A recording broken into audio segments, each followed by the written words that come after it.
Job, chapter 1. There was a man in the land of Uz whose name was Job, and that man was blameless and upright, one who feared God and turned away from evil. There were born to him 7 sons and 3 daughters. He possessed 7,000 sheep, 3,000 camels, 500 yoke of oxen, and 500 female donkeys, and very many servants, so that this man was the greatest of all the people of the East. His sons used to go and hold a feast in the house of each one on his day, and they would send and invite their 3 sisters to eat and drink with them. And when the days of the feast had run their course, Job would send and consecrate them, and he would rise early in the morning and offer burnt offerings according to the number of them all. For Job said, "It may be that my children have sinned, and cursed God in their hearts." Thus Job did continually. Now there was a day when the sons of God came to present themselves before the Lord, and Satan also came among them. The Lord said to Satan, "From where have you come?" Satan answered the Lord and said, "From going to and fro on the earth, and from walking up and down on it." And the Lord said to Satan, "Have you considered my servant Job, that there is none like him on the earth, a blameless and upright man, who fears God and turns away from evil?" Then Satan answered the Lord and said, "Does Job fear God for no reason? Have you not put a hedge around him and his house and all that he has on every side? You have blessed the work of his hands, and his possessions have increased in the land. But stretch out your hand and touch all that he has, and he will curse you to your face." And the Lord said to Satan, "Behold, all that he has is in your hand. Only against him do not stretch out your hand." So Satan went out from the presence of the Lord. Now there was a day when his sons and daughters were eating and drinking wine in their oldest brother's house. And there came a messenger to Job and said, "The oxen were plowing and the donkeys feeding beside them, and the Sabaeans fell upon them and took them and struck down the servants with the edge of the sword, and I alone have escaped to tell you." While he was yet speaking, there came another and said, "The fire of God fell from heaven, and burned up the sheep and the servants, and consumed them, and I alone have escaped to tell you." While he was yet speaking, there came another and said, "The Chaldeans formed 3 groups, and made a raid on the camels, and took them, and struck down the servants with the edge of the sword, and I alone have escaped to tell you." While he was yet speaking, there came another and said, "Your sons and daughters were eating and drinking wine in their oldest brother's house, and behold, a great wind came across the wilderness and struck the 4 corners of the house, and it fell upon the young people, and they are dead, and I alone have escaped to tell you." Then Job arose and tore his robe, and shaved his head, and fell on the ground and worshipped. And he said, "Naked I came from my mother's womb, and naked shall I return. The Lord gave, and the Lord has taken away. Blessed be the name of the Lord." In all this Job did not sin or charge God with wrong.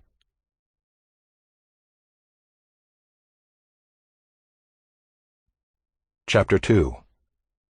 Again there was a day when the sons of God came to present themselves before the Lord, and Satan also came among them to present himself before the Lord. And the Lord said to Satan, "From where have you come?"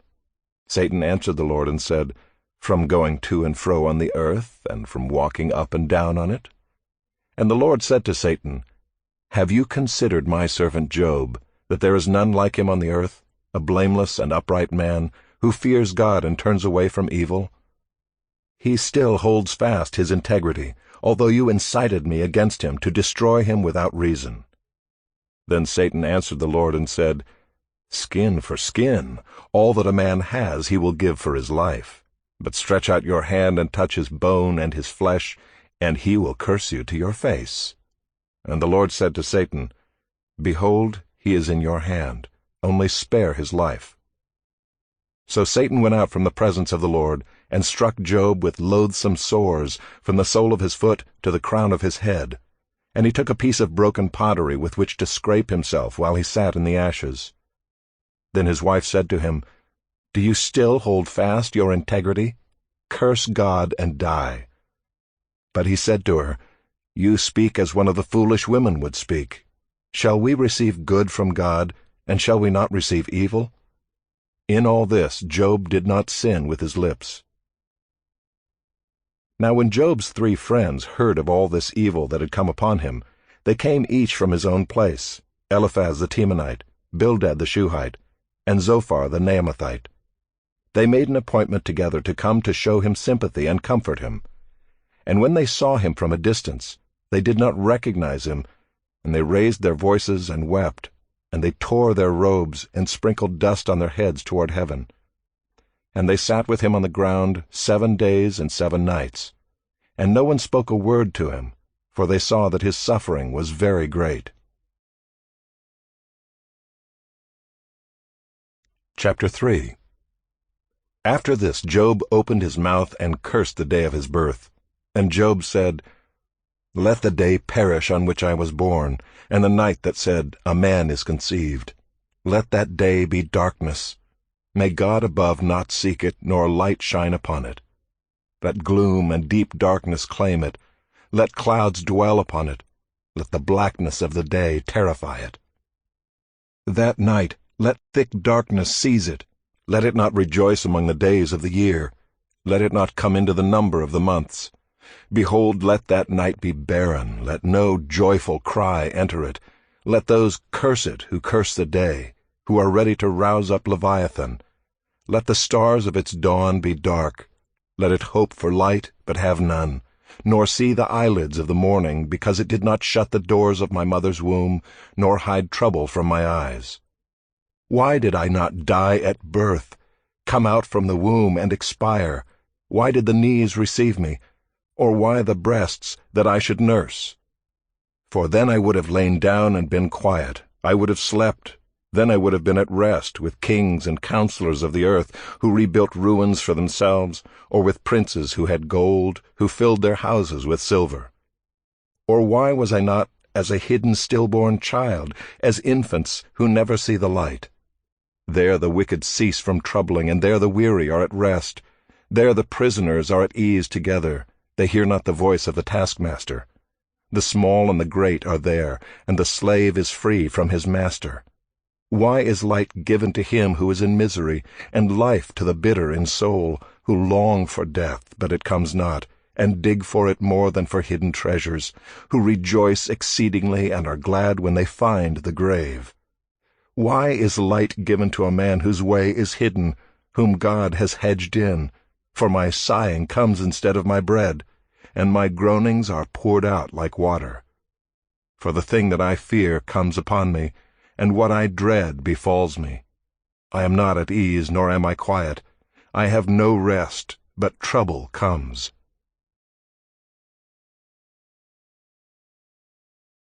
Chapter 4. Then Eliphaz the Temanite answered and said, If one ventures a word with you, will you be impatient? Yet who can keep from speaking? Behold, you have instructed many, and you have strengthened the weak hands. Your words have upheld him who was stumbling, and you have made firm the feeble knees. But now it has come to you, and you are impatient. It touches you, and you are dismayed. Is not your fear of God your confidence, and the integrity of your ways your hope? Remember, who that was innocent ever perished, or where were the upright cut off? As I have seen, those who plow iniquity and sow trouble reap the same. By the breath of God they perish, and by the blast of his anger they are consumed. The roar of the lion, the voice of the fierce lion, the teeth of the young lions are broken. The strong lion perishes for lack of prey, and the cubs of the lioness are scattered. Now a word was brought to me stealthily, my ear received the whisper of it. Amid thoughts from visions of the night, when deep sleep falls on men, dread came upon me and trembling, which made all my bones shake. A spirit glided past my face, the hair of my flesh stood up. It stood still, but I could not discern its appearance. A form was before my eyes. There was silence. Then I heard a voice. Can mortal man be in the right before God? Can a man be pure before his Maker? Even in his servants he puts no trust, and his angels he charges with error. How much more those who dwell in houses of clay, whose foundation is in the dust, who are crushed like the moth? Between morning and evening they are beaten to pieces. They perish forever without anyone regarding it. Is not their tent cord plucked up within them? Do they not die, and that without wisdom?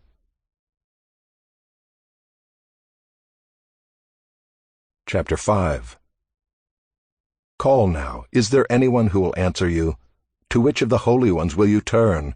Surely vexation kills the fool, and jealousy slays the simple. I have seen the fool taking root, but suddenly I cursed his dwelling. His children are far from safety. They are crushed in the gate, and there is no one to deliver them.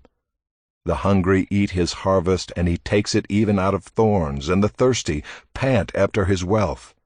For affliction does not come from the dust, nor does trouble sprout from the ground, but man is born to trouble as the sparks fly upward. As for me, I would seek God, and to God would I commit my cause, who does great things and unsearchable, marvelous things without number. He gives rain on the earth and sends waters on the fields. He sets on high those who are lowly, and those who mourn are lifted to safety. He frustrates the devices of the crafty so that their hands achieve no success. He catches the wise in their own craftiness, and the schemes of the wily are brought to a quick end. They meet with darkness in the daytime and grope at noonday as in the night. But he saves the needy from the sword of their mouth and from the hand of the mighty. So the poor have hope, and injustice shuts her mouth. Behold, blessed is the one whom God reproves. Therefore despise not the discipline of the Almighty. For he wounds, but he binds up. He shatters, but his hands heal. He will deliver you from 6 troubles. In 7 no evil shall touch you. In famine he will redeem you from death, and in war from the power of the sword. You shall be hidden from the lash of the tongue, and shall not fear destruction when it comes. At destruction and famine you shall laugh, and shall not fear the beasts of the earth. For you shall be in league with the stones of the field, and the beasts of the field shall be at peace with you. You shall know that your tent is at peace, and you shall inspect your fold and miss nothing. You shall know also that your offspring shall be many, and your descendants as the grass of the earth. You shall come to your grave in ripe old age, like a sheaf gathered up in its season. Behold, this we have searched out. It is true. Hear and know it for your good. Chapter 6. Then Job answered and said, Oh, that my vexation were weighed, and all my calamity laid in the balances! For then it would be heavier than the sand of the sea. Therefore my words have been rash. For the arrows of the Almighty are in me, my spirit drinks their poison. The terrors of God are arrayed against me. Does the wild donkey bray when he has grass, or the ox low over his fodder? Can that which is tasteless be eaten without salt, or is there any taste in the juice of the mallow? My appetite refuses to touch them. They are as food that is loathsome to me. Oh, that I might have my request, and that God would fulfill my hope, that it would please God to crush me, that he would let loose his hand and cut me off. This would be my comfort. I would even exult in pain unsparing, for I have not denied the words of the Holy One. What is my strength that I should wait? And what is my end that I should be patient? Is my strength the strength of stones, or is my flesh bronze? Have I any help in me when resource is driven from me? He who withholds kindness from a friend forsakes the fear of the Almighty. My brothers are treacherous as a torrent bed, as torrential streams that pass away, which are dark with ice, and where the snow hides itself. When they melt, they disappear. When it is hot, they vanish from their place. The caravans turn aside from their course. They go up into the waste and perish. The caravans of Tema look. The travelers of Sheba hope. They are ashamed because they were confident. They come there and are disappointed. For you have now become nothing. You see my calamity and are afraid. Have I said, Make me a gift? Or, from your wealth, offer a bribe for me? Or, deliver me from the adversary's hand?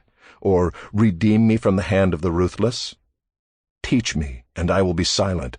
Make me understand how I have gone astray. How forceful are upright words! But what does reproof from you reprove? Do you think that you can reprove words when the speech of a despairing man is wind? You would even cast lots over the fatherless and bargain over your friend. But now be pleased to look at me, for I will not lie to your face. Please turn, let no injustice be done. Turn now, my vindication is at stake. Is there any injustice on my tongue? Cannot my palate discern the cause of calamity? Chapter 7. Has not man a hard service on earth, and are not his days like the days of a hired hand? Like a slave who longs for the shadow, and like a hired hand who looks for his wages, so I am allotted months of emptiness, and nights of misery are apportioned to me. When I lie down, I say, when shall I arise? But the night is long, and I am full of tossing till the dawn. My flesh is clothed with worms and dirt. My skin hardens, then breaks out afresh. My days are swifter than a weaver's shuttle, and come to their end without hope. Remember that my life is a breath. My eye will never again see good. The eye of him who sees me will behold me no more. While your eyes are on me, I shall be gone. As the cloud fades and vanishes, so he who goes down to Sheol does not come up. He returns no more to his house, nor does his place know him any more. Therefore I will not restrain my mouth. I will speak in the anguish of my spirit. I will complain in the bitterness of my soul. Am I the sea, or a sea monster, that you set a guard over me?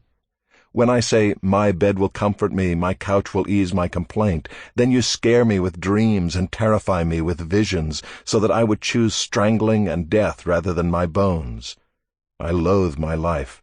I would not live forever. Leave me alone, for my days are a breath. What is man that you make so much of him, and that you set your heart on him, visit him every morning, and test him every moment? How long will you not look away from me, nor leave me alone till I swallow my spit? If I sin, what do I do to you, you watcher of mankind? Why have you made me your mark?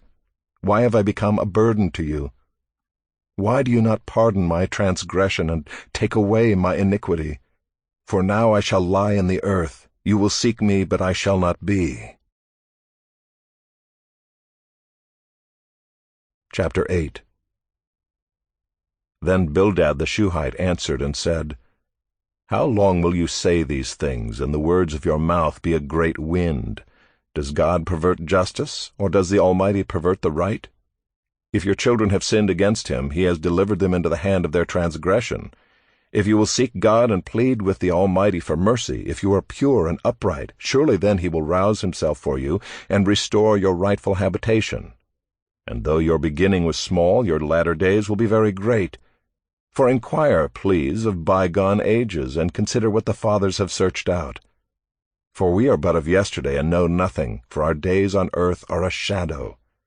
Will they not teach you and tell you and utter words out of their understanding? Can papyrus grow where there is no marsh? Can reeds flourish where there is no water?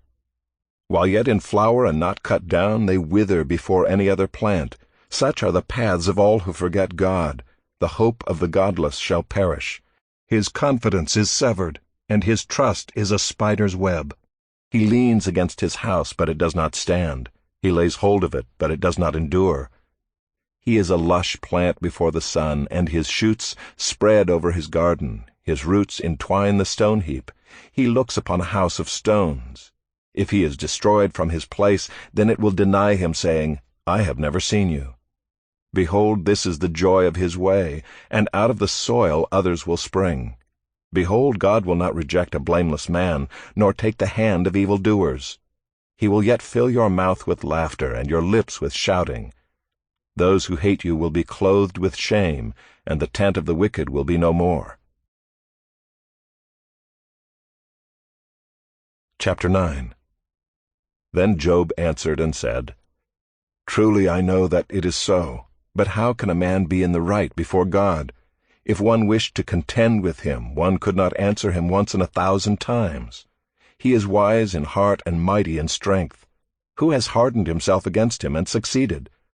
He who removes mountains, and they know it not, when he overturns them in his anger, who shakes the earth out of its place, and its pillars tremble, who commands the sun, and it does not rise, who seals up the stars, who alone stretched out the heavens and trampled the waves of the sea, who made the Bear and Orion, the Pleiades and the chambers of the south, who does great things beyond searching out and marvelous things beyond number.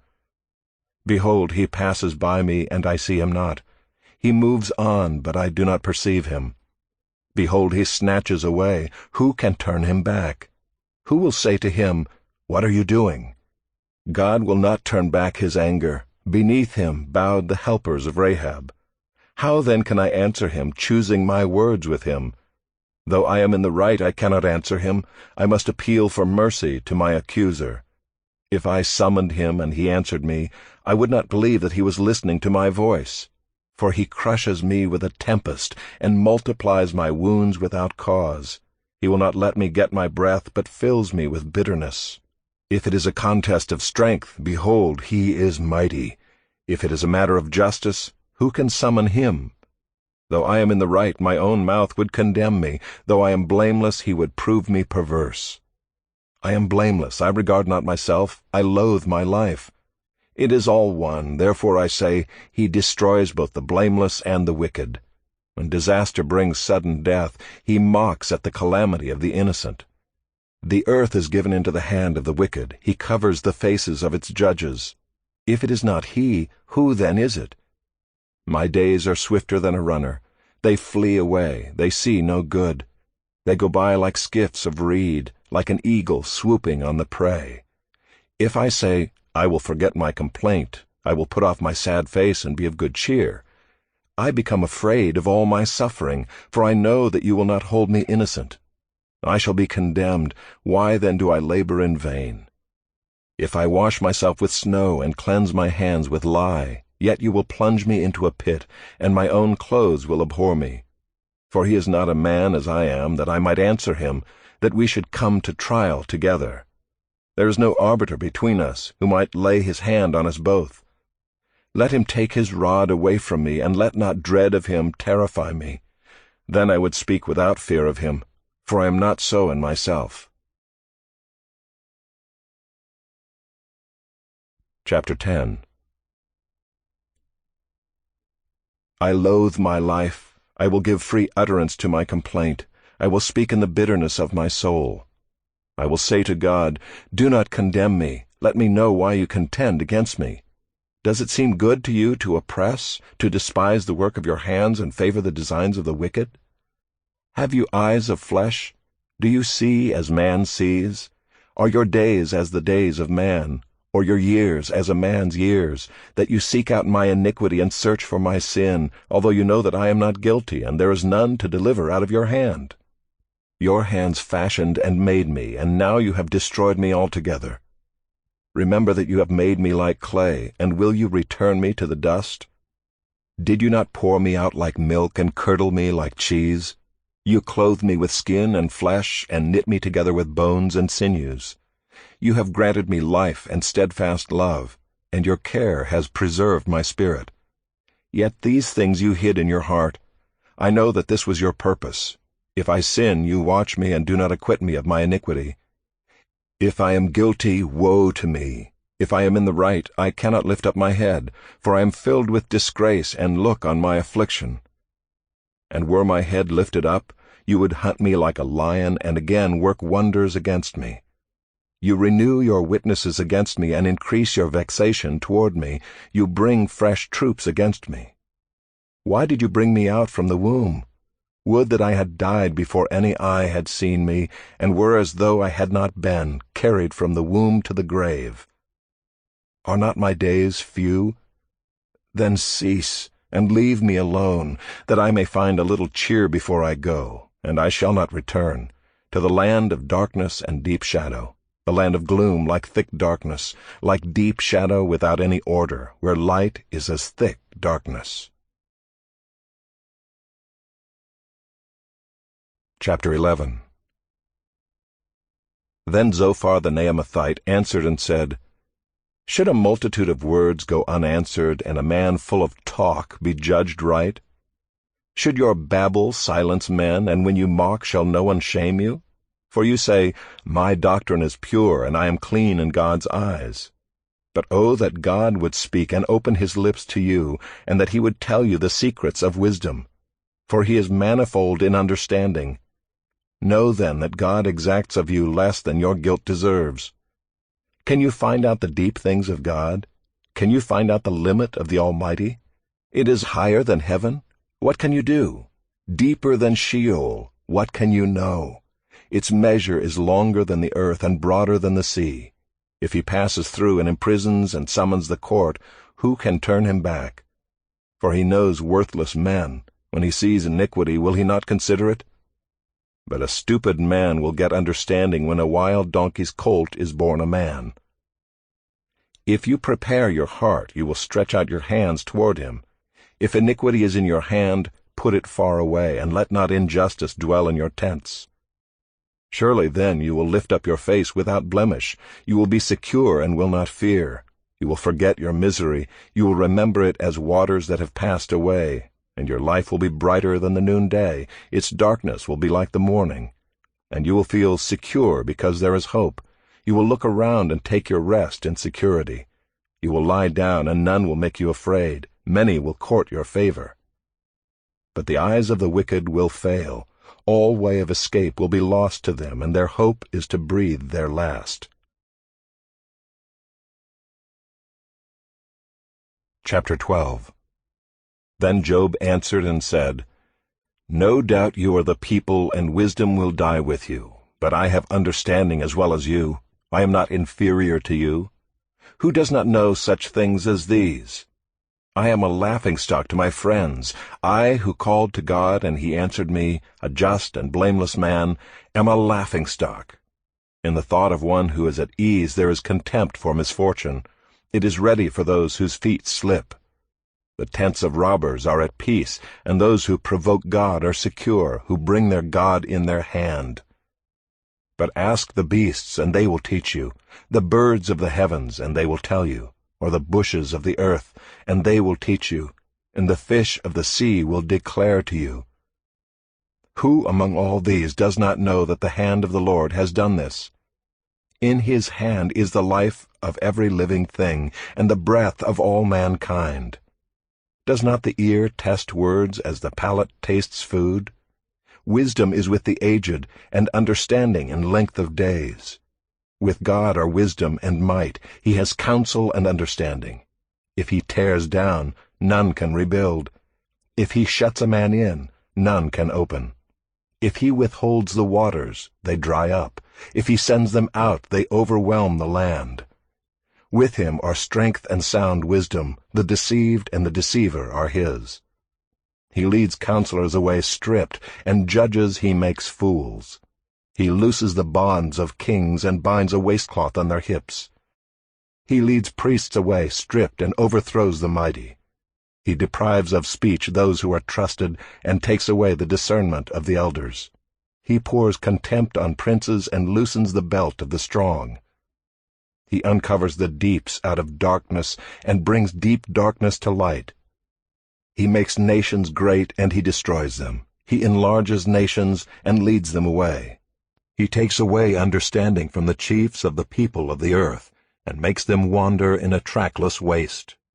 They grope in the dark without light, and he makes them stagger like a drunken man. Chapter 13.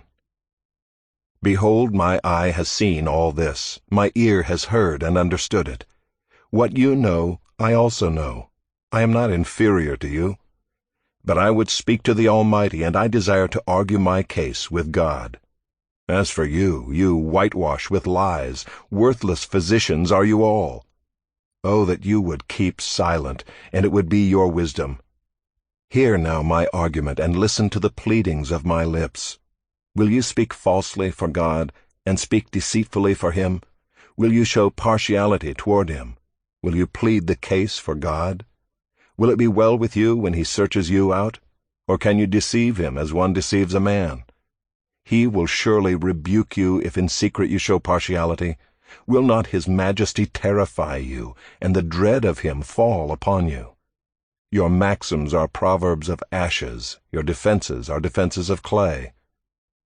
Let me have silence, and I will speak, and let come on me what may. Why should I take my flesh in my teeth and put my life in my hand? Though he slay me, I will hope in him, yet I will argue my ways to his face. This will be my salvation, that the godless shall not come before him. Keep listening to my words, and let my declaration be in your ears. Behold, I have prepared my case. I know that I shall be in the right. Who is there who will contend with me? For then I would be silent and die. Only grant me two things, then I will not hide myself from your face. Withdraw your hand far from me, and let not dread of you terrify me.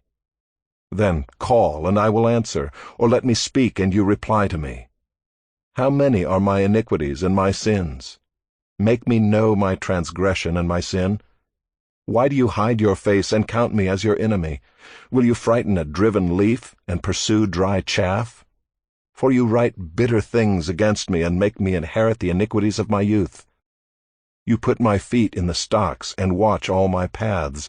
You set a limit for the soles of my feet. Man wastes away like a rotten thing, like a garment that is moth-eaten. Chapter 14. Man who is born of a woman is few of days and full of trouble. He comes out like a flower and withers. He flees like a shadow and continues not. And do you open your eyes on such a one and bring me into judgment with you? Who can bring a clean thing out of an unclean? There is not one. Since his days are determined, and the number of his months is with you, and you have appointed his limits that he cannot pass, look away from him and leave him alone, that he may enjoy like a hired hand his day.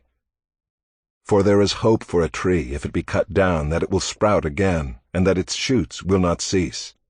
Though its root grow old in the earth, and its stump die in the soil, yet at the scent of water it will bud and put out branches like a young plant. But a man dies and is laid low. Man breathes his last, and where is he? As waters fail from a lake and a river wastes away and dries up, so a man lies down and rises not again. Till the heavens are no more, he will not awake, or be roused out of his sleep. Oh, that you would hide me in Sheol, that you would conceal me until your wrath be past, that you would appoint me a set time, and remember me. If a man dies, shall he live again? All the days of my service I would wait till my renewal should come. You would call, and I would answer you. You would long for the work of your hands. For then you would number my steps. You would not keep watch over my sin. My transgression would be sealed up in a bag, and you would cover over my iniquity. But the mountain falls and crumbles away, and the rock is removed from its place. The waters wear away the stones, the torrents wash away the soil of the earth. So you destroy the hope of man. You prevail forever against him, and he passes. You change his countenance and send him away. His sons come to honor, and he does not know it. They are brought low, and he perceives it not. He feels only the pain of his own body, and he mourns only for himself. Chapter 15. Then Eliphaz the Temanite answered and said, Should a wise man answer with windy knowledge, and fill his belly with the east wind? Should he argue in unprofitable talk, or in words with which he can do no good? But you are doing away with the fear of God, and hindering meditation before God. For your iniquity teaches your mouth, and you choose the tongue of the crafty. Your own mouth condemns you, and not I. Your own lips testify against you. Are you the first man who was born? Or were you brought forth before the hills? Have you listened in the counsel of God? And do you limit wisdom to yourself? What do you know that we do not know? What do you understand that is not clear to us? Both the gray-haired and the aged are among us, older than your father. Are the comforts of God too small for you, or the word that deals gently with you? Why does your heart carry you away, and why do your eyes flash that you turn your spirit against God and bring such words out of your mouth? What is man that he can be pure, or he who is born of a woman that he can be righteous? Behold, God puts no trust in his holy ones, and the heavens are not pure in his sight.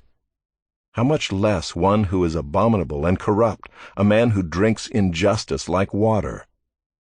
I will show you, hear me, and what I have seen I will declare, what wise men have told, without hiding it from their fathers, to whom alone the land was given, and no stranger passed among them. The wicked man writhes in pain all his days, through all the years that are laid up for the ruthless. Dreadful sounds are in his ears. In prosperity the destroyer will come upon him. He does not believe that he will return out of darkness, and he is marked for the sword. He wanders abroad for bread, saying, Where is it? He knows that a day of darkness is ready at his hand. Distress and anguish terrify him. They prevail against him like a king ready for battle. Because he has stretched out his hand against God and defies the Almighty, running stubbornly against him with a thickly bossed shield, because he has covered his face with his fat and gathered fat upon his waist, and has lived in desolate cities, in houses that none should inhabit, which are ready to become heaps of ruins. He will not be rich, and his wealth will not endure, nor will his possessions spread over the earth. He will not depart from darkness, the flame will dry up his shoots, and by the breath of his mouth he will depart. Let him not trust in emptiness, deceiving himself, for emptiness will be his payment. It will be paid in full before his time, and his branch will not be green. He will shake off his unripe grape like the vine, and cast off his blossom like the olive tree. For the company of the godless is barren, and fire consumes the tents of bribery. They conceive trouble and give birth to evil, and their womb prepares deceit.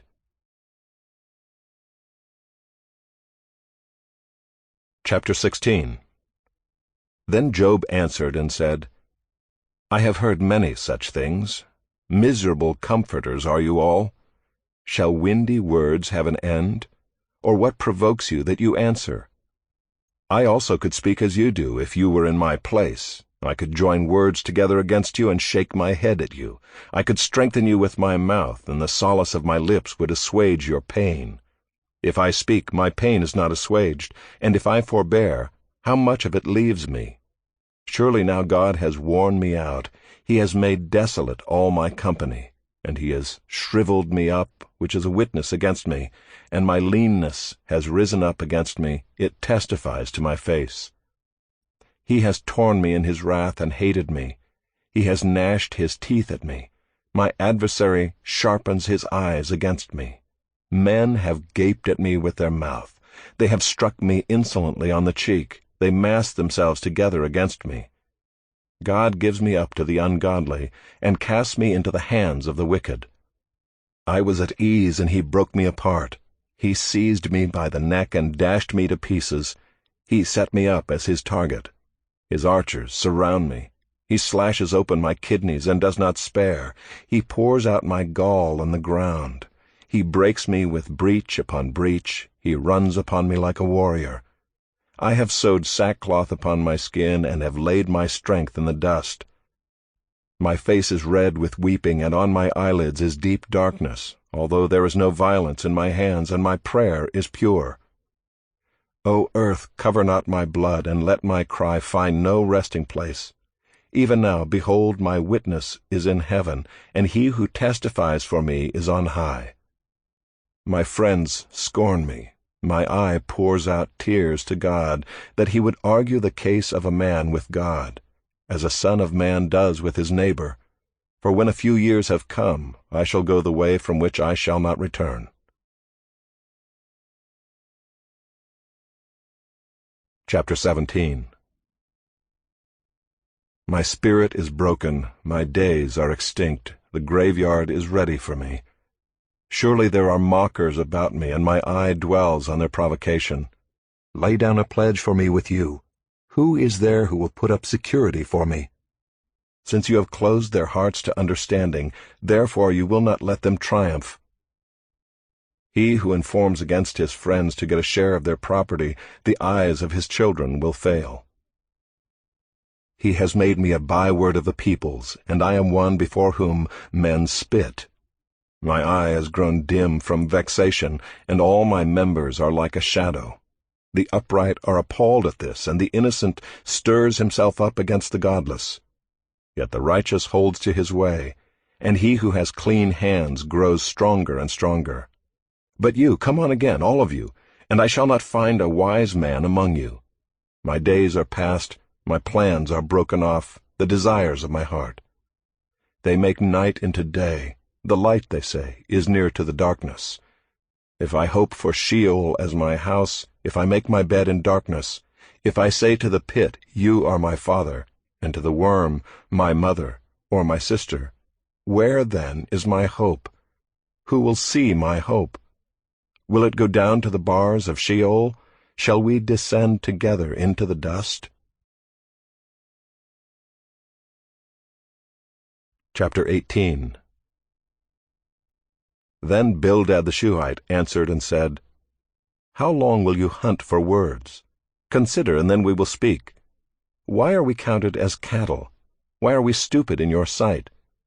You who tear yourself in your anger, shall the earth be forsaken for you, or the rock be removed out of its place?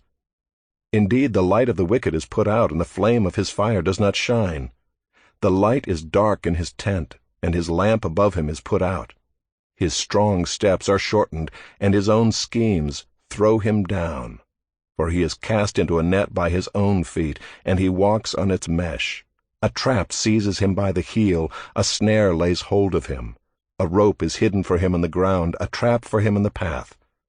Terrors frighten him on every side, and chase him at his heels. His strength is famished, and calamity is ready for his stumbling. It consumes the parts of his skin, the firstborn of death consumes his limbs. He is torn from the tent in which he trusted, and is brought to the king of terrors. In his tent dwells that which is none of his. Sulfur is scattered over his habitation. His roots dry up beneath, and his branches wither above. His memory perishes from the earth, and he has no name in the street. He is thrust from light into darkness, and driven out of the world. He has no posterity or progeny among his people, and no survivor where he used to live. They of the west are appalled at his day, and horror seizes them of the east. Surely such are the dwellings of the unrighteous, such is the place of him who knows not God.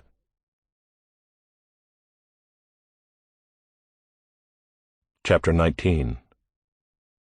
Then Job answered and said, How long will you torment me and break me in pieces with words?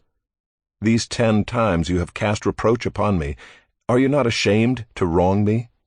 And even if it be true that I have erred, my error remains with myself. If indeed you magnify yourselves against me, and make my disgrace an argument against me, know then that God has put me in the wrong, and closed his net about me. Behold, I cry out, Violence, but I am not answered. I call for help, but there is no justice. He has walled up my way so that I cannot pass, and he has set darkness upon my paths. He has stripped from me my glory and taken the crown from my head. He breaks me down on every side, and I am gone, and my hope has he pulled up like a tree.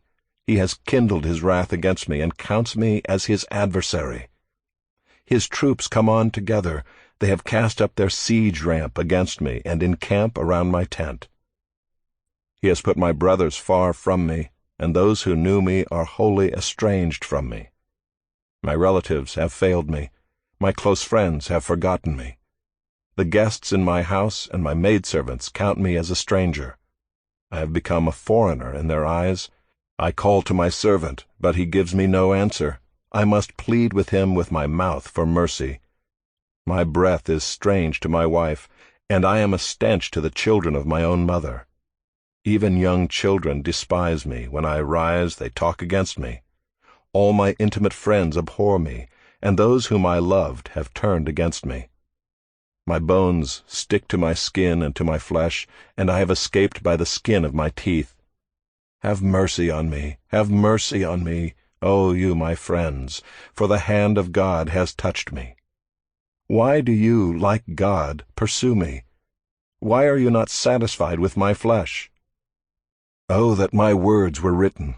Oh, that they were inscribed in a book! Oh, that with an iron pen and lead they were engraved in the rock forever! For I know that my Redeemer lives. and at the last he will stand upon the earth. And after my skin has been thus destroyed, yet in my flesh I shall see God, whom I shall see for myself, and my eyes shall behold, and not another. My heart faints within me. If you say, how we will pursue him, and the root of the matter is found in him, be afraid of the sword, for wrath brings the punishment of the sword, that you may know there is a judgment. Chapter 20. Then Zophar the Naamathite answered and said, Therefore my thoughts answer me because of my haste within me. I hear censure that insults me, and out of my understanding a spirit answers me. Do you not know this from of old, since man was placed on earth, that the exulting of the wicked is short, and the joy of the godless but for a moment? Though his height mount up to the heavens, and his head reach to the clouds, he will perish forever like his own dung. Those who have seen him will say, Where is he? He will fly away like a dream and not be found. He will be chased away like a vision of the night. The eye that saw him will see him no more, nor will his place any more behold him. His children will seek the favor of the poor, and his hands will give back his wealth. His bones are full of his youthful vigor, but it will lie down with him in the dust.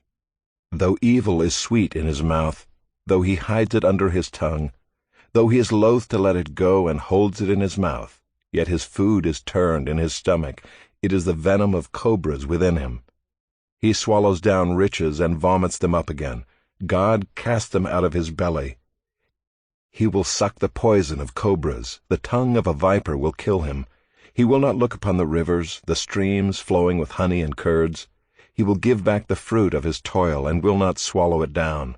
From the profit of his trading he will get no enjoyment. For he has crushed and abandoned the poor. He has seized a house that he did not build. Because he knew no contentment in his belly, he will not let anything in which he delights escape him. There was nothing left after he had eaten, therefore his prosperity will not endure. In the fullness of his sufficiency he will be in distress, the hand of everyone in misery will come against him. To fill his belly to the full, God will send his burning anger against him, and rain it upon him into his body. He will flee from an iron weapon, a bronze arrow will strike him through. It is drawn forth and comes out of his body. The glittering point comes out of his gallbladder. Terrors come upon him. Utter darkness is laid up for his treasures. A fire not fanned will devour him. What is left in his tent will be consumed.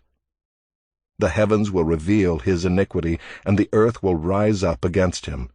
The possessions of his house will be carried away, dragged off in the day of God's wrath. This is the wicked man's portion from God, the heritage decreed for him by God.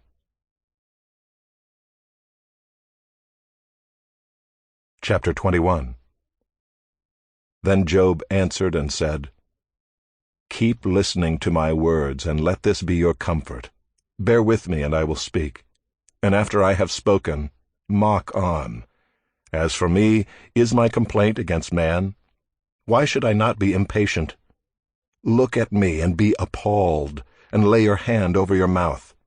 When I remember, I am dismayed, and shuddering seizes my flesh. Why do the wicked live, reach old age, and grow mighty in power?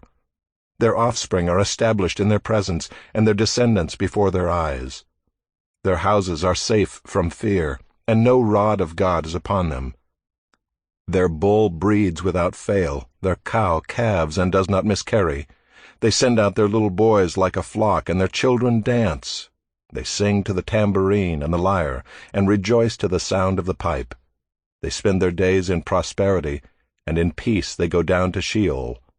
They say to God, Depart from us, we do not desire the knowledge of your ways.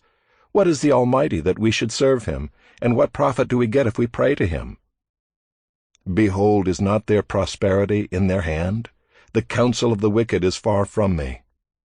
How often is it that the lamp of the wicked is put out, that their calamity comes upon them, that God distributes pains in his anger, that they are like straw before the wind and like chaff that the storm carries away? You say, God stores up their iniquity for their children. Let him pay it out to them, that they may know it. Let their own eyes see their destruction, and let them drink of the wrath of the Almighty. For what do they care for their houses after them, when the number of their months is cut off? Will any teach God knowledge, seeing that he judges those who are on high? One dies in his full vigor, being wholly at ease and secure, his pails full of milk, and the marrow of his bones moist. Another dies in bitterness of soul, never having tasted of prosperity. They lie down alike in the dust, and the worms cover them. Behold, I know your thoughts and your schemes to wrong me. For you say, Where is the house of the prince? Where is the tent in which the wicked lived? Have you not asked those who travel the roads, and do you not accept their testimony, that the evil man is spared in the day of calamity, that he is rescued in the day of wrath? Who declares his way to his face, and who repays him for what he has done? When he is carried to the grave, watch is kept over his tomb. The clods of the valley are sweet to him. All mankind follows after him, and those who go before him are innumerable. How then will you comfort me with empty nothings? There is nothing left of your answers but falsehood. Chapter 22. Then Eliphaz the Temanite answered and said, Can a man be profitable to God? Surely he who is wise is profitable to himself. Is it any pleasure to the Almighty if you are in the right, or is it gain to him if you make your ways blameless? Is it for your fear of him that he reproves you and enters into judgment with you? Is not your evil abundant? There is no end to your iniquities, for you have exacted pledges of your brothers for nothing, and stripped the naked of their clothing. You have given no water to the weary to drink, and you have withheld bread from the hungry. The man with power possessed the land, and the favored man lived in it. You have sent widows away empty, and the arms of the fatherless were crushed. Therefore snares are all around you, and sudden terror overwhelms you, or darkness so that you cannot see, and a flood of water covers you. Is not God high in the heavens? See the highest stars, how lofty they are. But you say, What does God know? Can he judge through the deep darkness? Thick clouds veil him, so that he does not see, and he walks on the vault of heaven. Will you keep to the old way that wicked men have trod? They were snatched away before their time, their foundation was washed away. They said to God, Depart from us, and What can the Almighty do to us?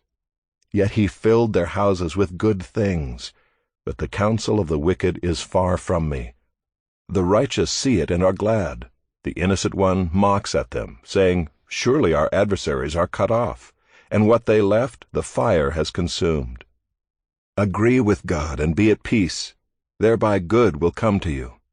Receive instruction from his mouth and lay up his words in your heart. If you return to the Almighty, you will be built up. If you remove injustice far from your tents, if you lay gold in the dust, and gold of Ophir among the stones of the torrent bed, then the Almighty will be your gold and your precious silver. For then you will delight yourself in the Almighty, and lift up your face to God. You will make your prayer to him, and he will hear you, and you will pay your vows. You will decide on a matter, and it will be established for you, and light will shine on your ways. For when they are humbled, you say, It is because of pride. But he saves the lowly. He delivers even the one who is not innocent, who will be delivered through the cleanness of your hands.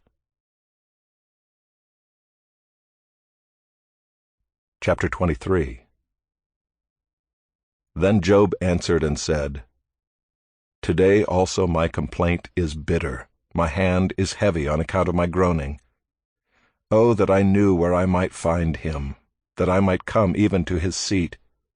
I would lay my case before him, and fill my mouth with arguments. I would know what he would answer me, and understand what he would say to me. Would he contend with me in the greatness of his power? No, he would pay attention to me. There an upright man could argue with him, and I would be acquitted forever by my judge. Behold, I go forward, but he is not there, and backward, but I do not perceive him. On the left hand when he is working, I do not behold him. He turns to the right hand, but I do not see him. But he knows the way that I take. When he has tried me, I shall come out as gold. My foot has held fast to his steps. I have kept his way and have not turned aside. I have not departed from the commandment of his lips. I have treasured the words of his mouth more than my portion of food. But he is unchangeable, and who can turn him back? What he desires, that he does. For he will complete what he appoints for me, and many such things are in his mind. Therefore I am terrified at his presence. When I consider, I am in dread of him. God has made my heart faint. The Almighty has terrified me. Yet I am not silenced because of the darkness, nor because thick darkness covers my face. Chapter 24. Why are not times of judgment kept by the Almighty, and why do those who know him never see his days? Some move landmarks, they seize flocks and pasture them. They drive away the donkey of the fatherless. They take the widow's ox for a pledge. They thrust the poor off the road. The poor of the earth all hide themselves. Behold, like wild donkeys in the desert, the poor go out to their toil, seeking game. The wasteland yields food for their children. They gather their fodder in the field, and they glean the vineyard of the wicked man. They lie all night naked, without clothing, and have no covering in the cold. They are wet with the rain of the mountains, and cling to the rock for lack of shelter. There are those who snatch the fatherless child from the breast, and they take a pledge against the poor. They go about naked, without clothing. Hungry, they carry the sheaves. Among the olive rows of the wicked they make oil. They tread the winepresses, but suffer thirst. From out of the city the dying groan, and the soul of the wounded cries for help, yet God charges no one with wrong. There are those who rebel against the light, who are not acquainted with its ways, and do not stay in its paths. The murderer rises before it is light, that he may kill the poor and needy, and in the night he is like a thief. The eye of the adulterer also waits for the twilight, saying, No eye will see me, and he veils his face. In the dark they dig through houses. By day they shut themselves up. They do not know the light.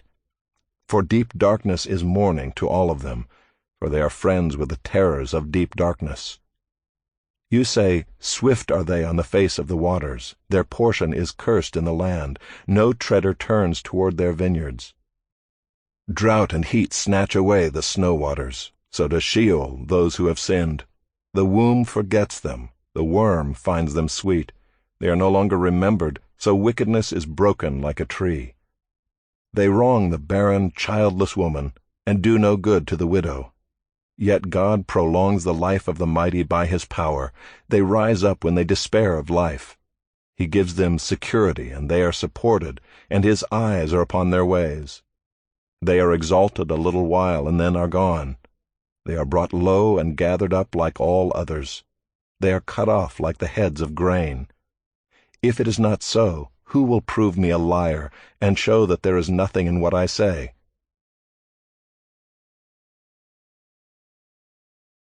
Chapter 25. Then Bildad the Shuhite answered and said, Dominion and fear are with God. He makes peace in his high heaven. Is there any number to his armies? Upon whom does his light not arise? How then can man be in the right before God? How can he who is born of woman be pure? Behold, even the moon is not bright, and the stars are not pure in his eyes. How much less man, who is a maggot, and the son of man, who is a worm? Chapter 26. Then Job answered and said, How you have helped him who has no power! How you have saved the arm that has no strength! How you have counseled him who has no wisdom, and plentifully declared sound knowledge! With whose help have you uttered words, and whose breath has come out from you? The dead tremble under the waters and their inhabitants. Sheol is naked before God, and Abaddon has no covering. He stretches out the north over the void and hangs the earth on nothing. He binds up the waters in his thick clouds, and the cloud is not split open under them. He covers the face of the full moon and spreads over it his cloud. He has inscribed a circle on the face of the waters, at the boundary between light and darkness.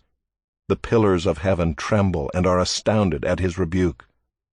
By his power he stilled the sea. By his understanding he shattered Rahab.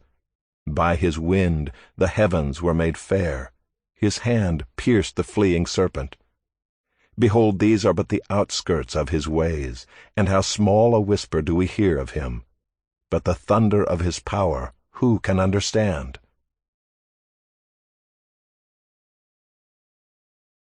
Chapter 27. And Job again took up his discourse and said, As God lives, who has taken away my right, and the Almighty, who has made my soul bitter, as long as my breath is in me, and the Spirit of God is in my nostrils, my lips will not speak falsehood, and my tongue will not utter deceit. Far be it from me to say that you are right. Till I die I will not put away my integrity from me. I hold fast my righteousness and will not let it go. My heart does not reproach me for any of my days. Let my enemy be as the wicked, and let him who rises up against me be as the unrighteous. For what is the hope of the godless when God cuts him off, when God takes away his life? Will God hear his cry when distress comes upon him? Will he take delight in the Almighty? Will he call upon God at all times? I will teach you concerning the hand of God. What is with the Almighty I will not conceal. Behold, all of you have seen it yourselves. Why then have you become altogether vain? This is the portion of a wicked man with God, and the heritage that oppressors receive from the Almighty. If his children are multiplied, it is for the sword, and his descendants have not enough bread. Those who survive him the pestilence buries, and his widows do not weep. Though he heap up silver like dust, and pile up clothing like clay, he may pile it up, but the righteous will wear it, and the innocent will divide the silver. He builds his house like a moth's, like a booth that a watchman makes. He goes to bed rich, but will do so no more. He opens his eyes, and his wealth is gone. Terrors overtake him like a flood. In the night a whirlwind carries him off. The east wind lifts him up, and he is gone. It sweeps him out of his place. It hurls at him without pity. He flees from its power in headlong flight. It claps its hands at him and hisses at him from its place. Chapter 28. Surely there is a mine for silver and a place for gold that they refine. Iron is taken out of the earth, and copper is smelted from the ore. Man puts an end to darkness and searches out to the farthest limit the ore in gloom and deep darkness. He opens shafts in a valley away from where anyone lives. They are forgotten by travelers. They hang in the air, far away from mankind. They swing to and fro. As for the earth, out of it comes bread, but underneath it is turned up as by fire. Its stones are the place of sapphires, and it has dust of gold. That path no bird of prey knows, and the falcon's eye has not seen it. The proud beasts have not trodden it. The lion has not passed over it. Man puts his hand to the flinty rock and overturns mountains by the roots. He cuts out channels in the rocks, and his eye sees every precious thing. He dams up the streams so that they do not trickle, and the thing that is hidden he brings out to light. But where shall wisdom be found? And where is the place of understanding? Man does not know its worth, and it is not found in the land of the living. The deep says, "It is not in me," and the sea says, "It is not with me." It cannot be bought for gold, and silver cannot be weighed as its price. It cannot be valued in the gold of Ophir, in precious onyx or sapphire. Gold and glass cannot equal it, nor can it be exchanged for jewels of fine gold. No mention shall be made of coral or of crystal. The price of wisdom is above pearls. The topaz of Ethiopia cannot equal it, nor can it be valued in pure gold. From where, then, does wisdom come? And where is the place of understanding? It is hidden from the eyes of all living and concealed from the birds of the air.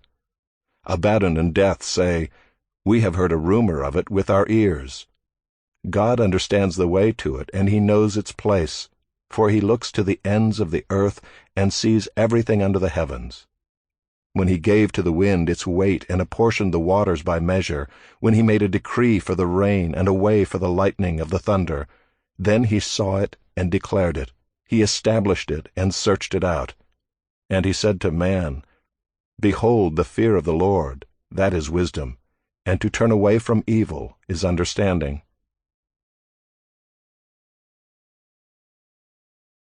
Chapter 29. And Job again took up his discourse and said, "Oh, that I were as in the months of old, as in the days when God watched over me, when his lamp shone upon my head, and by his light I walked through darkness, as I was in my prime, when the friendship of God was upon my tent, when the Almighty was yet with me, when my children were all around me, when my steps were washed with butter, and the rock poured out for me streams of oil. When I went out to the gate of the city, when I prepared my seat in the square, the young men saw me and withdrew, and the aged rose and stood. The princes refrained from talking, and laid their hand on their mouth. The voice of the nobles was hushed, and their tongue stuck to the roof of their mouth. When the ear heard, it called me blessed, and when the eye saw, it approved, because I delivered the poor who cried for help, and the fatherless who had none to help him. The blessing of him who was about to perish came upon me, and I caused the widow's heart to sing for joy. I put on righteousness, and it clothed me. My justice was like a robe and a turban. I was eyes to the blind, and feet to the lame. I was a father to the needy, and I searched out the cause of him whom I did not know. I broke the fangs of the unrighteous, and made him drop his prey from his teeth. Then I thought, I shall die in my nest, and I shall multiply my days as the sand, my roots spread out to the waters, with the dew all night on my branches, my glory fresh with me, and my bow ever new in my hand. Men listened to me and waited and kept silence for my counsel. After I spoke, they did not speak again, and my word dropped upon them. They waited for me as for the rain, and they opened their mouths as for the spring rain. I smiled on them when they had no confidence, and the light of my face they did not cast down. I chose their way and sat as chief, and I lived like a king among his troops, like one who comforts mourners. Chapter 30. But now they laugh at me, men who are younger than I, whose fathers I would have disdained to set with the dogs of my flock. What could I gain from the strength of their hands, men whose vigor is gone? Through want and hard hunger they gnaw the dry ground by night in waste and desolation. They pick saltwort and the leaves of bushes, and the roots of the broom tree for their food. They are driven out from human company. They shout after them as after a thief. In the gullies of the torrents they must dwell, in holes of the earth and of the rocks. Among the bushes they bray, under the nettles they huddle together. A senseless, a nameless brood, they have been whipped out of the land. And now I have become their song. I am a byword to them. They abhor me, they keep aloof from me. They do not hesitate to spit at the sight of me. Because God has loosed my cord and humbled me, they have cast off restraint in my presence. On my right hand the rabble rise. They push away my feet. They cast up against me their ways of destruction. They break up my path. They promote my calamity. They need no one to help them. As through a wide breach they come, amid the crash they roll on. Terrors are turned upon me. My honor is pursued as by the wind, and my prosperity has passed away like a cloud. And now my soul is poured out within me. Days of affliction have taken hold of me. The night racks my bones, and the pain that gnaws me takes no rest. With great force my garment is disfigured. It binds me about like the collar of my tunic. God has cast me into the mire, and I have become like dust and ashes. I cry to you for help, and you do not answer me. I stand, and you only look at me. You have turned cruel to me. With the might of your hand you persecute me. You lift me up on the wind, you make me ride on it, and you toss me about in the roar of the storm. For I know that you will bring me to death, and to the house appointed for all living. Yet does not one in a heap of ruins stretch out his hand, and in his disaster cry for help? Did not I weep for him whose day was hard? Was not my soul grieved for the needy? But when I hoped for good, evil came, and when I waited for light, darkness came. My inward parts are in turmoil and never still. Days of affliction come to meet me. I go about darkened, but not by the sun. I stand up in the assembly and cry for help. I am a brother of jackals and a companion of ostriches. My skin turns black and falls from me, and my bones burn with heat. My lyre is turned to mourning, and my pipe to the voice of those who weep. Chapter 31. I have made a covenant with my eyes. How then could I gaze at a virgin? What would be my portion from God above, and my heritage from the Almighty on high? Is not calamity for the unrighteous, and disaster for the workers of iniquity? Does not he see my ways, and number all my steps? If I have walked with falsehood, and my foot has hastened to deceit, let me be weighed in a just balance, and let God know my integrity. If my step has turned aside from the way, and my heart has gone after my eyes, and if any spot has stuck to my hands, then let me sow, and another eat, and let what grows for me be rooted out. If my heart has been enticed toward a woman, and I have lain in wait at my neighbor's door, then let my wife grind for another, and let others bow down on her. For that would be a heinous crime. That would be an iniquity to be punished by the judges. For that would be a fire that consumes as far as Abaddon, and it would burn to the root all my increase. If I have rejected the cause of my manservant or my maidservant when they brought a complaint against me, what then shall I do when God rises up?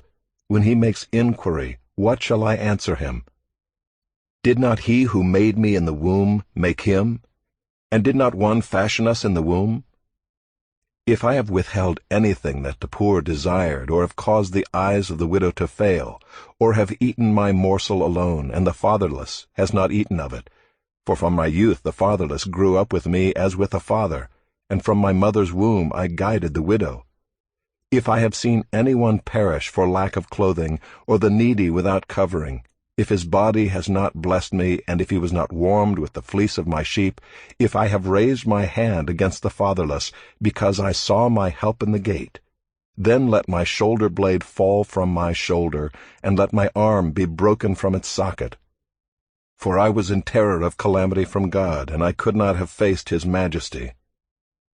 If I have made gold my trust, or called fine gold my confidence, if I have rejoiced because my wealth was abundant, or because my hand had found much, if I have looked at the sun when it shone, or the moon moving in splendor, and my heart has been secretly enticed, and my mouth has kissed my hand, this also would be an iniquity to be punished by the judges, for I would have been false to God above. If I have rejoiced at the ruin of him who hated me, or exulted when evil overtook him, I have not let my mouth sin by asking for his life with a curse. If the men of my tent have not said, Who is there that has not been filled with his meat? The sojourner has not lodged in the street. I have opened my doors to the traveler. If I have concealed my transgressions as others do, by hiding my iniquity in my heart, because I stood in great fear of the multitude, and the contempt of families terrified me, so that I kept silence and did not go out of doors. Oh, that I had one to hear me! Here is my signature. Let the Almighty answer me. Oh, that I had the indictment written by my adversary! Surely I would carry it on my shoulder, I would bind it on me as a crown. I would give him an account of all my steps, like a prince I would approach him. If my land has cried out against me, and its furrows have wept together, if I have eaten its yield without payment, and made its owners breathe their last, let thorns grow instead of wheat, and foul weeds instead of barley. The words of Job are ended.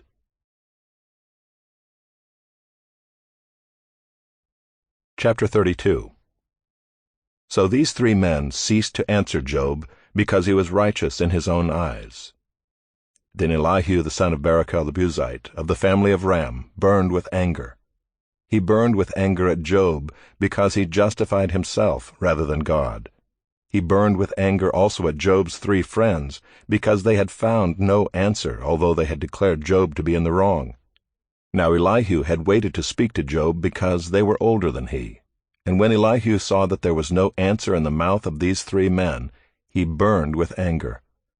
And Elihu the son of Barachel the Buzite answered and said, I am young in years, and you are aged.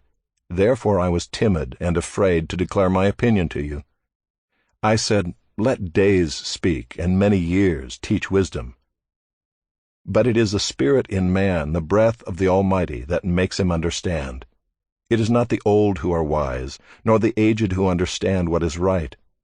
Therefore I say, Listen to me, let me also declare my opinion. Behold, I waited for your words. I listened for your wise sayings while you searched out what to say. I gave you my attention, and behold, there was none among you who refuted Job or who answered his words. Beware lest you say, We have found wisdom. God may vanquish him, not a man. He has not directed his words against me, and I will not answer him with your speeches. They are dismayed, they answer no more. They have not a word to say. And shall I wait because they do not speak, because they stand there and answer no more? I also will answer with my share. I also will declare my opinion. For I am full of words, the spirit within me constrains me. Behold, my belly is like wine that has no vent, like new wineskins ready to burst. I must speak that I may find relief. I must open my lips and answer. I will not show partiality to any man or use flattery toward any person. For I do not know how to flatter, else my Maker would soon take me away. Chapter 33. But now hear my speech, O Job, and listen to all my words. Behold, I open my mouth, the tongue in my mouth speaks. My words declare the uprightness of my heart, and what my lips know they speak sincerely. The Spirit of God has made me, and the breath of the Almighty gives me life. Answer me if you can. Set your words in order before me. Take your stand. Behold, I am toward God as you are. I too was pinched off from a piece of clay. Behold, no fear of me need terrify you. My pressure will not be heavy upon you. Surely you have spoken in my ears, and I have heard the sound of your words. You say, I am pure without transgression. I am clean, and there is no iniquity in me. Behold, he finds occasions against me. He counts me as his enemy. He puts my feet in the stocks, and watches all my paths. Behold, in this you are not right. I will answer you, for God is greater than man. Why do you contend against him, saying, He will answer none of man's words? For God speaks in one way, and in two, though man does not perceive it. In a dream, in a vision of the night, when deep sleep falls on men, while they slumber on their beds, then he opens the ears of men, and terrifies them with warnings, that he may turn man aside from his deed, and conceal pride from a man. He keeps back his soul from the pit, his life from perishing by the sword. Man is also rebuked with pain on his bed, and with continual strife in his bones, so that his life loathes bread, and his appetite the choicest food. His flesh is so wasted away that it cannot be seen, and his bones that were not seen stick out. His soul draws near the pit, and his life to those who bring death. If there be for him an angel, a mediator, one of the 1,000, to declare to man what is right for him, and he is merciful to him and says, Deliver him from going down into the pit, I have found a ransom. Let his flesh become fresh with youth. Let him return to the days of his youthful vigor. Then man prays to God, and he accepts him. He sees his face with a shout of joy, and he restores to man his righteousness. He sings before men and says, I sinned and perverted what was right, and it was not repaid to me. He has redeemed my soul from going down into the pit, and my life shall look upon the light. Behold, God does all these things, twice, 3 times with a man, to bring back his soul from the pit, that he may be lighted with the light of life. Pay attention, O Job. Listen to me. Be silent, and I will speak.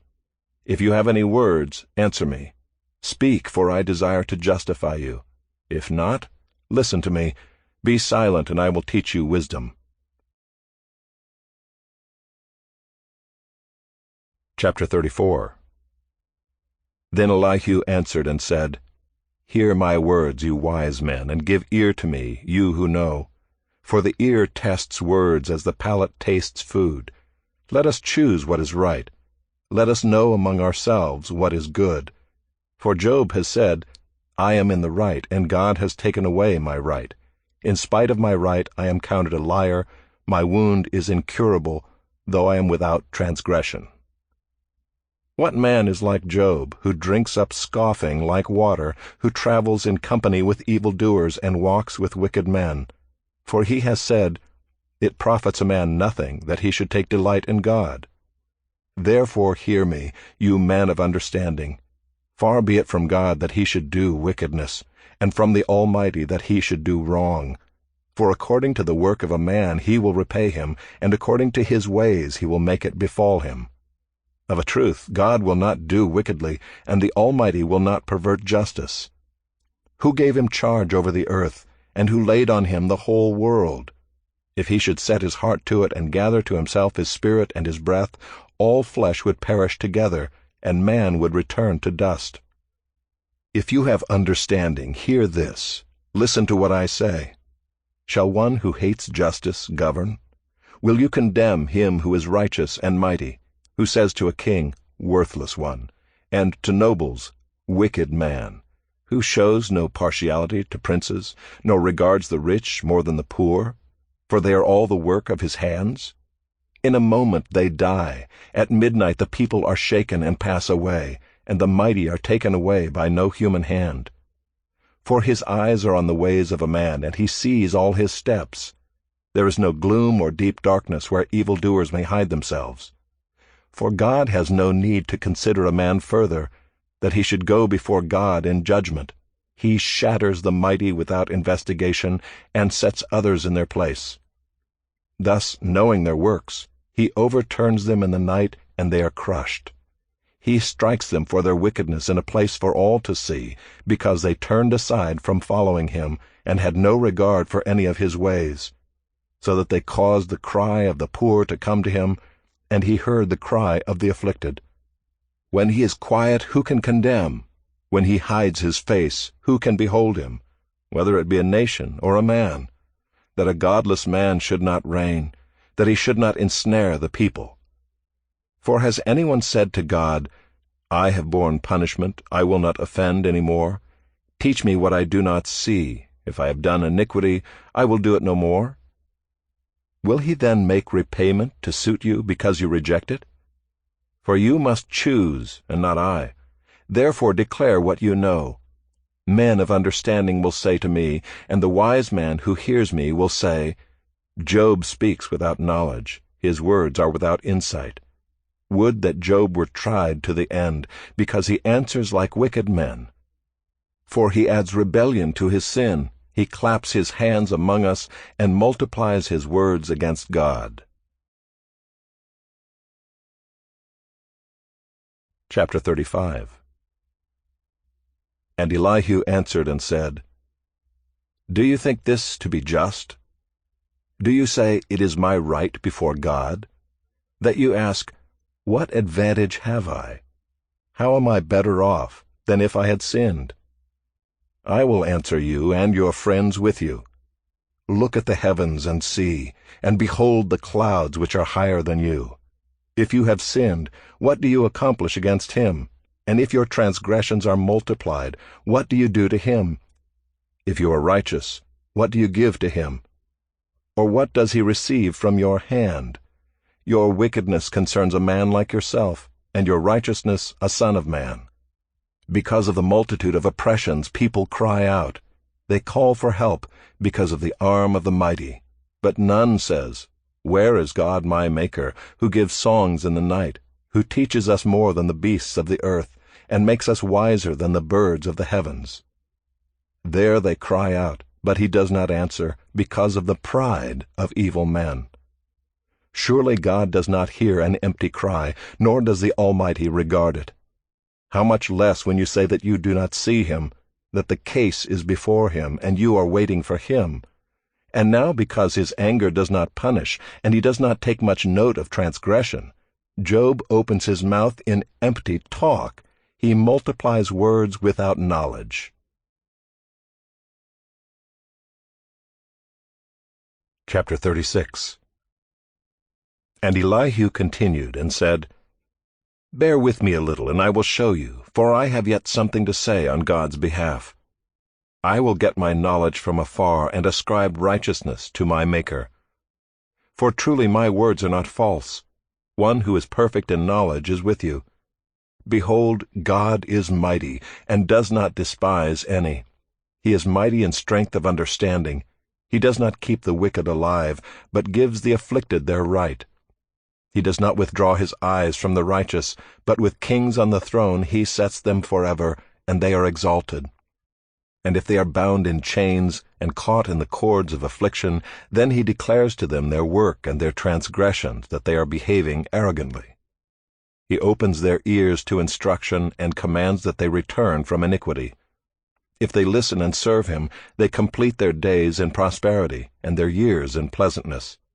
But if they do not listen, they perish by the sword and die without knowledge. The godless in heart cherish anger. They do not cry for help when he binds them. They die in youth, and their life ends among the cult prostitutes. He delivers the afflicted by their affliction, and opens their ear by adversity. He also allured you out of distress into a broad place where there was no cramping, and what was set on your table was full of fatness. But you are full of the judgment on the wicked. Judgment and justice seize you. Beware lest wrath entice you into scoffing, and let not the greatness of the ransom turn you aside. Will your cry for help avail to keep you from distress, or all the force of your strength? Do not long for the night when peoples vanish in their place. Take care. Do not turn to iniquity, for this you have chosen rather than affliction. Behold, God is exalted in his power. Who is a teacher like him? Who has prescribed for him his way? Or who can say, You have done wrong? Remember to extol his work of which men have sung. All mankind has looked on it. Man beholds it from afar. Behold, God is great, and we know him not. The number of his years is unsearchable. For he draws up the drops of water, they distill his mist in rain, which the skies pour down and drop on mankind abundantly. Can anyone understand the spreading of the clouds, the thunderings of his pavilion? Behold, he scatters his lightning about him, and covers the roots of the sea. For by these he judges peoples, he gives food in abundance. He covers his hands with the lightning, and commands it to strike the mark. Its crashing declares his presence. The cattle also declare that he rises. Chapter 37. At this also my heart trembles and leaps out of its place. Keep listening to the thunder of his voice and the rumbling that comes from his mouth. Under the whole heaven he lets it go, and his lightning to the corners of the earth. After it his voice roars. He thunders with his majestic voice, and he does not restrain the lightnings when his voice is heard. God thunders wondrously with his voice. He does great things that we cannot comprehend. For to the snow, he says, Fall on the earth, likewise to the downpour, his mighty downpour. He seals up the hand of every man, that all men whom he made may know it. Then the beasts go into their lairs and remain in their dens. From its chamber comes the whirlwind, and cold from the scattering winds. By the breath of God ice is given, and the broad waters are frozen fast. He loads the thick cloud with moisture, the clouds scatter his lightning. They turn around and around by his guidance to accomplish all that he commands them on the face of the habitable world. Whether for correction or for his land or for love, he causes it to happen. Hear this, O Job. Stop and consider the wondrous works of God. Do you know how God lays his command upon them and causes the lightning of his cloud to shine?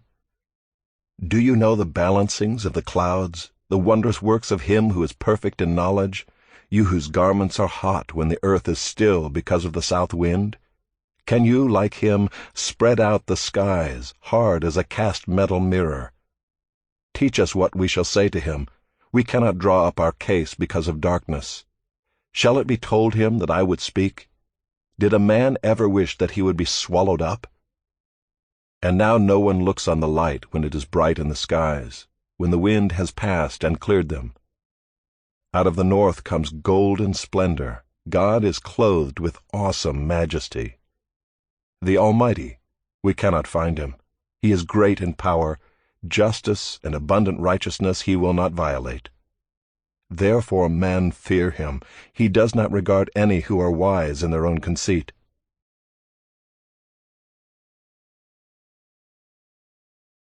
Chapter 38. Then the Lord answered Job out of the whirlwind, and said, Who is this that darkens counsel by words without knowledge? Dress for action like a man. I will question you, and you make it known to me. Where were you when I laid the foundation of the earth? Tell me if you have understanding. Who determined its measurements? Surely you know. Or who stretched the line upon it? On what were its bases sunk, or who laid its cornerstone, when the morning stars sang together and all the sons of God shouted for joy? Or who shut in the sea with doors when it burst out from the womb, when I made clouds its garment and thick darkness its swaddling band, and prescribed limits for it, and set bars and doors, and said, Thus far shall you come and no farther, and here shall your proud waves be stayed? Have you commanded the morning since your days began, and caused the dawn to know its place, that it might take hold of the skirts of the earth, and the wicked be shaken out of it? It is changed like clay under the seal, and its features stand out like a garment. From the wicked their light is withheld, and their uplifted arm is broken. Have you entered into the springs of the sea, or walked in the recesses of the deep? Have the gates of death been revealed to you? Or have you seen the gates of deep darkness? Have you comprehended the expanse of the earth? Declare if you know all this. Where is the way to the dwelling of light, and where is the place of darkness, that you may take it to its territory, and that you may discern the paths to its home? You know, for you were born then, and the number of your days is great. Have you entered the storehouses of the snow? Or have you seen the storehouses of the hail, which I have reserved for the time of trouble, for the day of battle and war? What is the way to the place where the light is distributed, or where the east wind is scattered upon the earth? Who has cleft a channel for the torrents of rain, and a way for the thunderbolt, to bring rain on a land where no man is, on the desert in which there is no man, to satisfy the waste and desolate land, and to make the ground sprout with grass? Has the rain a father, or who has begotten the drops of dew? From whose womb did the ice come forth, and who has given birth to the frost of heaven? The waters become hard like stone, and the face of the deep is frozen. Can you bind the chains of the Pleiades, or loose the cords of Orion? Can you lead forth the Mazzaroth in their season, or can you guide the bear with its children? Do you know the ordinances of the heavens? Can you establish their rule on the earth? Can you lift up your voice to the clouds, that a flood of waters may cover you?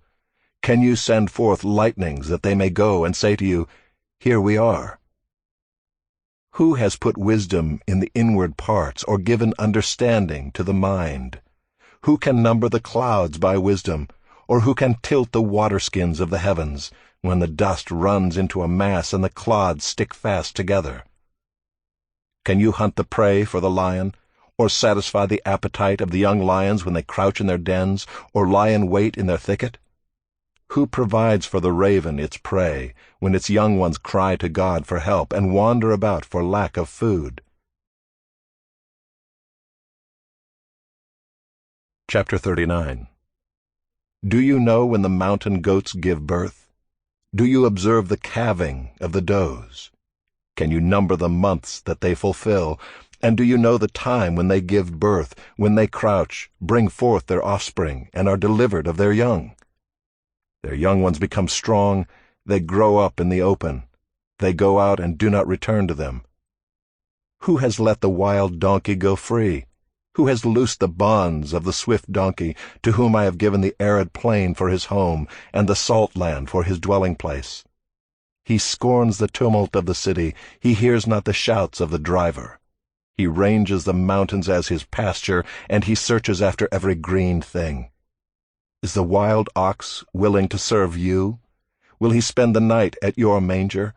Can you bind him in the furrow with ropes, or will he harrow the valleys after you?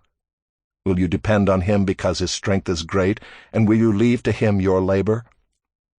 Do you have faith in him that he will return your grain and gather it to your threshing floor?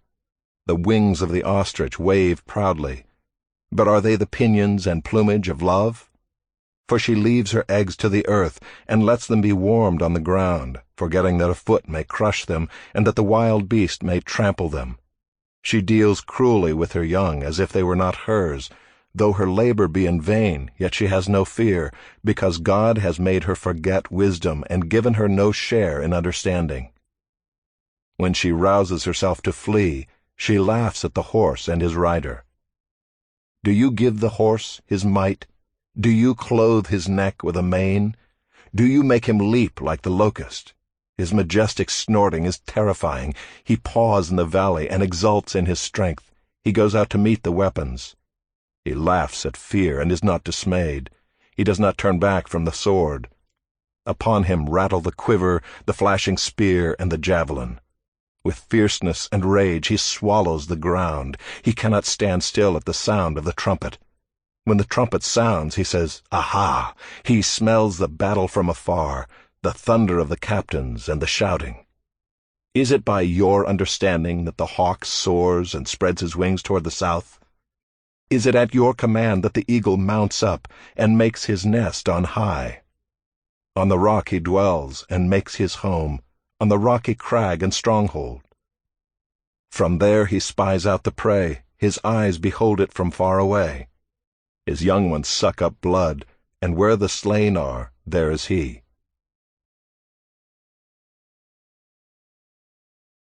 Chapter 40. And the Lord said to Job, Shall a fault-finder contend with the Almighty? He who argues with God, let him answer it. Then Job answered the Lord and said, Behold, I am of small account. What shall I answer you? I lay my hand on my mouth. I have spoken once, and I will not answer. Twice, but I will proceed no further. Then the Lord answered Job out of the whirlwind and said, Dress for action like a man. I will question you, and you make it known to me. Will you even put me in the wrong? Will you condemn me that you may be in the right? Have you an arm like God, and can you thunder with a voice like his? Adorn yourself with majesty and dignity, clothe yourself with glory and splendor. Pour out the overflowings of your anger, and look on everyone who is proud and abase him. Look on everyone who is proud and bring him low, and tread down the wicked where they stand. Hide them all in the dust together, bind their faces in the world below. Then will I also acknowledge to you that your own right hand can save you. Behold, Behemoth, which I made as I made you, he eats grass like an ox. Behold his strength in his loins, and his power in the muscles of his belly. He makes his tail stiff like a cedar, the sinews of his thighs are knit together. His bones are tubes of bronze, his limbs like bars of iron. He is the first of the works of God. Let him who made him bring near his sword. For the mountains yield food for him where all the wild beasts play. Under the lotus plants he lies, in the shelter of the reeds and in the marsh. For his shade the lotus trees cover him, the willows of the brook surround him. Behold, if the river is turbulent, he is not frightened. He is confident, though Jordan rushes against his mouth. Can one take him by his eyes, or pierce his nose with a snare? Chapter 41. Can you draw out Leviathan with a fishhook, or press down his tongue with a cord? Can you put a rope in his nose, or pierce his jaw with a hook? Will he make many pleas to you? Will he speak to you soft words? Will he make a covenant with you to take him for your servant forever? Will you play with him as with a bird, or will you put him on a leash for your girls? Will traders bargain over him? Will they divide him up among the merchants? Can you fill his skin with harpoons, or his head with fishing spears? Lay your hands on him, remember the battle, you will not do it again. Behold, the hope of a man is false, he is laid low even at the sight of him. No one is so fierce that he dares to stir him up.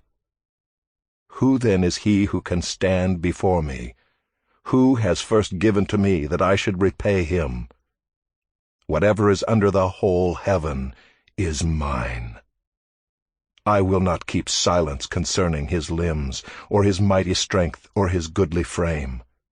Who can strip off his outer garment? Who would come near him with a bridle? Who can open the doors of his face?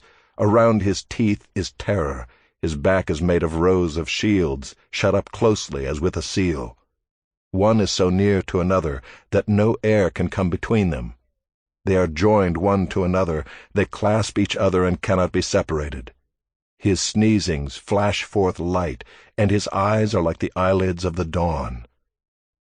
Out of his mouth go flaming torches, sparks of fire leap forth. Out of his nostrils comes forth smoke as from a boiling pot and burning rushes. His breath kindles coals, and a flame comes forth from his mouth. In his neck abides strength, and terror dances before him. The folds of his flesh stick together, firmly cast on him and immovable. His heart is hard as a stone, hard as the lower millstone. When he raises himself up, the mighty are afraid. At the crashing they are beside themselves. Though the sword reaches him, it does not avail, nor the spear, the dart, or the javelin. He counts iron as straw, and bronze as rotten wood. The arrow cannot make him flee. For him sling stones are turned to stubble. Clubs are counted as stubble. He laughs at the rattle of javelins. His underparts are like sharp potsherds. He spreads himself like a threshing sledge on the mire. He makes the deep boil like a pot. He makes the sea like a pot of ointment. Behind him he leaves a shining wake. One would think the deep to be white-haired. On earth there is not his like, a creature without fear. He sees everything that is high. He is king over all the sons of pride. Chapter 42. Then Job answered the Lord and said, I know that you can do all things, and that no purpose of yours can be thwarted. Who is this that hides counsel without knowledge? Therefore I have uttered what I did not understand, things too wonderful for me, which I did not know. Hear, and I will speak. I will question you, and you make it known to me. I had heard of you by the hearing of the ear, but now my eye sees you. Therefore I despise myself, and repent in dust and ashes. After the Lord had spoken these words to Job, the Lord said to Eliphaz the Temanite, My anger burns against you and against your 2 friends, for you have not spoken of me what is right, as my servant Job has. Now therefore take 7 bulls and 7 rams, and go to my servant Job, and offer up a burnt offering for yourselves. And my servant Job shall pray for you, for I will accept his prayer not to deal with you according to your folly. For you have not spoken of me what is right, as my servant Job has." So Eliphaz the Temanite, and Bildad the Shuhite, and Zophar the Naamathite went and did what the Lord had told them, and the Lord accepted Job's prayer. And the Lord restored the fortunes of Job when he had prayed for his friends, and the Lord gave Job twice as much as he had before. Then came to him all his brothers and sisters, and all who had known him before, and ate bread with him in his house. And they showed him sympathy, and comforted him for all the evil that the Lord had brought upon him. And each of them gave him a piece of money and a ring of gold. And the Lord blessed the latter days of Job more than his beginning. And he had 14,000 sheep, 6,000 camels, 1,000 yoke of oxen, and 1,000 female donkeys. He had also 7 sons and 3 daughters. And he called the name of the first daughter Jemimah, and the name of the second Keziah, and the name of the third Keren-Happuch. And in all the land there were no women so beautiful as Job's daughters, and their father gave them an inheritance among their brothers. And after this Job lived 140 years, and saw his sons and his sons' sons 4 generations. And Job died, an old man and full of days.